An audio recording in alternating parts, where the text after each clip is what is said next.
today I have a review for you on these LA Splash liquid lipsticks. So on the LA Splash website, most of them retail I think between $11 to $15, just depending which one you're going for. There are 3 or 4 different sort of kinds. They all are like labeled differently, but they pretty much all are the same thing. They all are liquid lipstick. I didn't really know the difference when I was ordering them, just because they all pretty much have the same description and they all pretty much look the same when they are swatched online. But I was interested to see the difference, and also there were shades in sort of each sort of separate section that I wanted to try. So I made sure to pick up a few from each line. I will let you know sort of what is what as I go through the colors and maybe even any kind of texture difference, because I did find that there was a little bit of texture difference when you were applying them, but most of the products dry down to pretty much the same thing. So the first ones are called the Studio Shine Lip Lusters. So when I first read that, I thought that they might be sort of a lip gloss, but they pretty much are liquid lipsticks. And what I think that they mean by Studio Shine Lip Lusters is the fact that they have micro shimmer in them. When you're holding the tube, you can see a gold micro shimmer in both of these. So you kind of have to keep that in mind. I asked a few people on Instagram, people I didn't even know, who are really helpful, and I thank them for that, if the shimmer was sort of apparent when you applied them, because I'm not into liquid lipsticks that look frosty at all. And they all replied to me that you can't really see the shimmer on your lips, and I pretty much would agree. When you're taking off the product, or if there's any product left on per se, if you've been eating a lot and you kind of just had some of it sort of go away, you can definitely see that there is a little bit of shimmer left on your lips. But I never really found that I could see any of the shimmer on my lips when I really put them on. I mean, maybe in the sun you could see a little bit of shimmer, but I definitely didn't see that that was the case.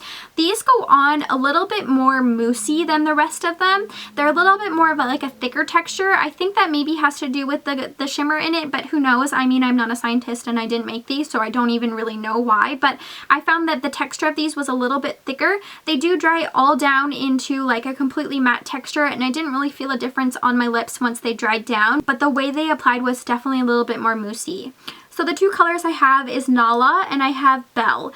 Nala is a little bit more nude than Belle. Belle definitely has a little bit more of like a burnt terracotta or red undertone to it, where Nala is definitely just like a pinky nude. Both of these I would still consider nude. Nala is probably for someone who's a little bit more fair skin tone, and Belle is probably a little bit better on more of a wider range of skin tones. But I mean, you could pretty much wear either of these and they would probably look beautiful on a lot of skin tones. I prefer Nala just because I like more of a nude shade, but both of them are quite nude on me, and it's almost like one is just a step down from the other. The next ones I have are called the Smitten Lip Tint Waterproof Mousse, or Mousse Waterproof. I think it's Waterproof Mousse. These are like a slightly more liquid version of the previous ones, the ones that had the shimmer in them. By liquid, I mean they're not super runny, because the next ones that I have are even more runny. They're almost like an in-between of the two. So the first color I have is called Charmed. Charmed is almost very similar to Nala, I would say. It's a little bit more cool tone than Nala. Nala is a little bit more warm toned, but it's definitely a light nude color, kind of reminding me of the gray beige shades without being overly gray and overly beigey. The next one is called Nymphadora. This one is more of like a red undertone nude. It's definitely deeper than the first one, which was in Charmed. The Nymphadora has almost like a latte kind of color to it, or like a burnt, almost like red undertone to it, but it is still quite light. There are other ones in the collection that have more of a red undertone for a nude, but this is definitely like a step down from Charmed. The next one is a limited edition one. This one didn't even have a name. It might have a name on the website, which I will put in the description bar below, but I think that this one is more of like a limited edition shade. It is like the most vibrant and neon orange color. It is literally like neon orange. It's not even picking up on camera, and when I did the swatches earlier on camera, it literally just looked nude, just because the camera could not pick up how neon it is. It is super neon. It even is supposed to glow in the black light, so it's like super neon. I don't know how much use I'll get out of this, but I was really interested in it when I saw it on the website, and I think that it could be a really pretty color for the summer, especially if you mix it with some of the other shades to sort of tone down the neonness, but I think it's a really unique shade. And the last one I have from the Smitten lip tints is called Lovegood. Lovegood is like almost an even more deeper shade than the Nymphadora, and it has more of like a berry undertone to it. It is almost like the three I have are just slightly darker as they go along. You'll see Charmed, Nymphadora, and then also Lovegood. They all are very similar and still very nude, but definitely Lovegood has more of like a burnt purple or like terracotta color to it, and it's definitely still on the cool tone. And the last 5 I have are all from the Lip Couture waterproof liquid lipsticks.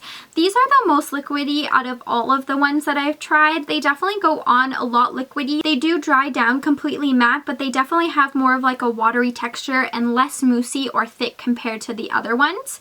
This one is called Latte Confession, and this one is definitely more red undertone. It kind of reminds me of like a burnt terracotta color, but it has definitely more red undertone to it. When you're comparing it to Nymphadora from the previous ones, there's definitely more red undertone. The next one I have is called Rose Garden. This one is like a mid-tone dusty mauve color.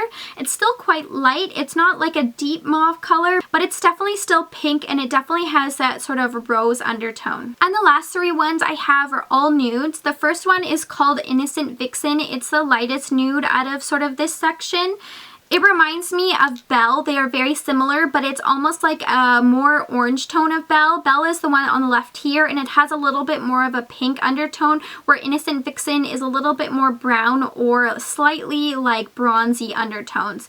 It is really light, so you do have to keep that in mind, and it has the ability to maybe look a little bit like concealer lips, just depending on your skin undertone. And the last 2 I have are pretty much identical. I have the Ghoulish shades here. One of them is the OG Ghoulish, or the original Ghoulish, and then the next one is just the Ghoulish. So I think that maybe previously they updated the formula and it sort of changed the color, so I think they re-released the original one because people were complaining about it.